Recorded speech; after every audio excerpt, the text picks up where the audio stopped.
দীর্ঘদিনের প্রবল বর্ষণের কারণে আমাদের বাগমারা উপজেলার লাউপাড়া গ্রামটির দক্ষিণ পার্শ্বের বিলটিতে পানি প্রবেশ করেছে এবং বন্যার রূপ নিয়েছে। এতে বন্যার্ত এলাকার জনগণ দুর্ভোগের শিকার হচ্ছে। এদের মূল চালিকা শক্তি হচ্ছে পান বরজ। এই পান বরজের চাষ বিঘ্নিত হচ্ছে। এখন পান বরজগুলো প্রায় চালের কাছাকাছি পৌঁছে গেছে।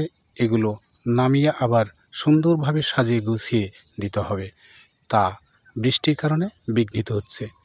তাই এই কর্ম অব্যাহত না থাকার কারণে চাষিরা ক্ষতিগ্রস্ত হচ্ছে, ফলে তারা অর্থনৈতিকভাবে দুর্বল হয়ে পড়বে বা পড়েছে।